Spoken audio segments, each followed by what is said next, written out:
21वीं सदी हिंदुस्तान की है। हमें कोरोना से पहले की दुनिया को, वैश्विक व्यवस्थाओं को विस्तार से देखने समझने का मौका मिला है।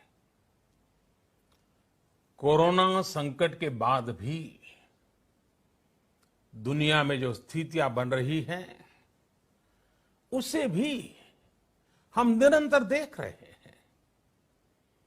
जब हम दोनों कालखंडों को भारत के नजरिए से देखते हैं तो लगता है कि 21वीं सदी भारत की हो, ये हमारा सपना ही नहीं, ये हम सभी की जिम्मेदारी भी है।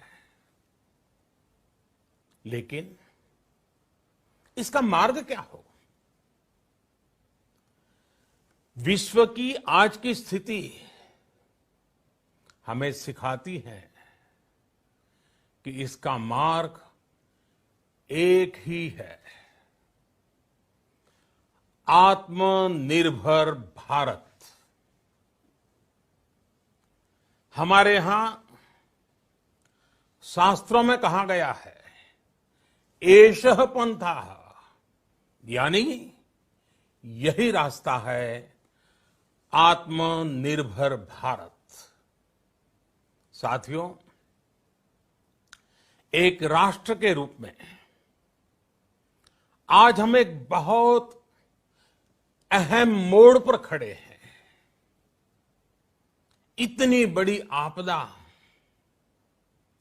भारत के लिए एक संकेत लेकर आई है, एक संदेश लेकर आई है, एक अवसर लेकर आई है।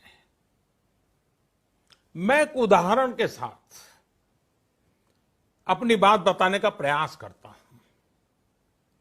जब कोरोना संकट शुरू हुआ, तब भारत में एक भी पीपीई किट नहीं बनती थी। N95 मास्क का भारत में नाम मात्र उत्पादन होता था।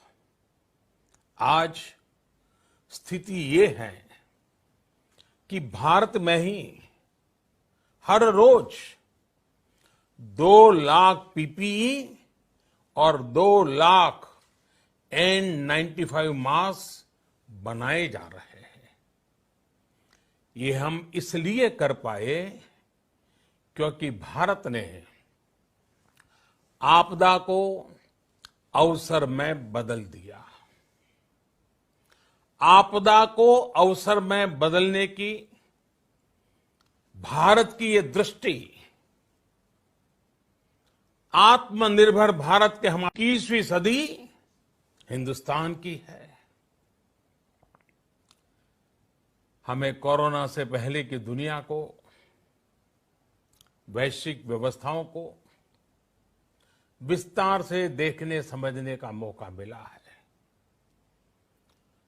कोरोना संकट के बाद भी दुनिया में जो स्थितियां बन रही हैं, उसे भी हम निरंतर देख रहे हैं।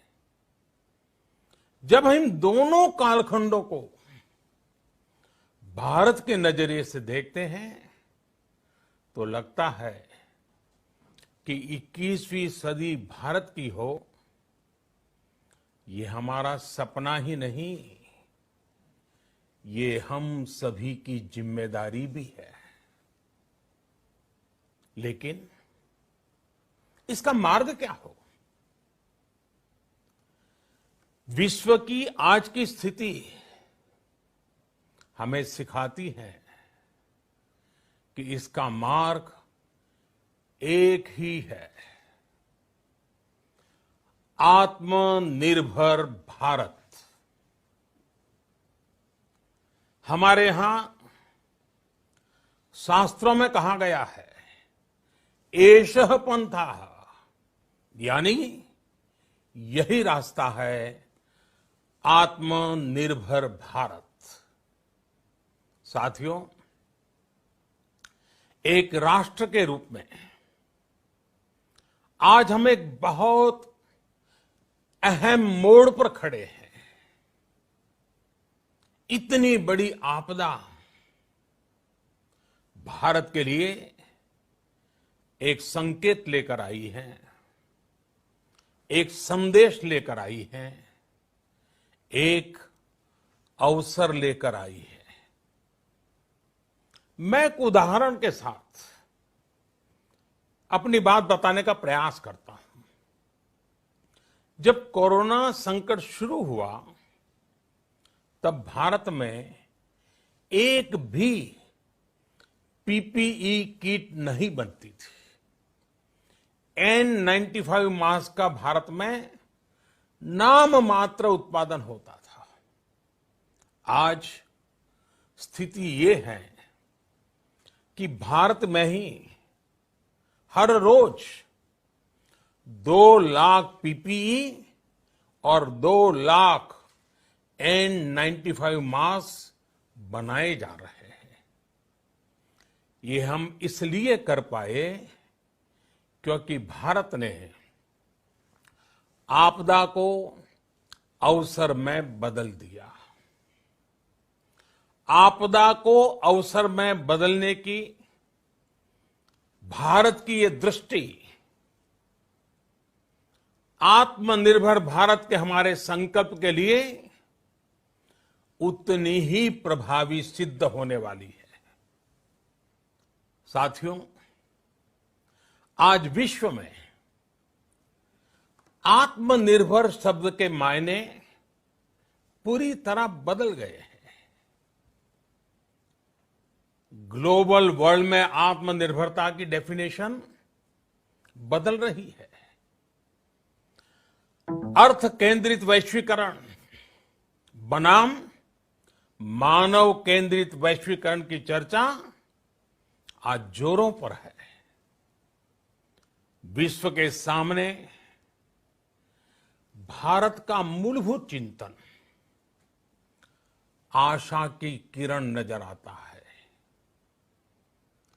भारत की संस्कृति, भारत के संस्कार उस आत्मनिर्भरता की बात करते हैं जिसकी आत्मा वसुधैव कुटुंबकम है। विश्व एक परिवार। भारत जब आत्मनिर्भरता की बात करता है तो आत्म केंद्रित व्यवस्था की वकालत नहीं करता है। भारत की आत्मनिर्भरता में संसार के सुख, सहयोग और शांति की चिंता होती है। जो संस्कृति जय जगत में विश्वास रखती हो, जो जीव मात्र का कल्याण चाहती हो, जो पूरे विश्व को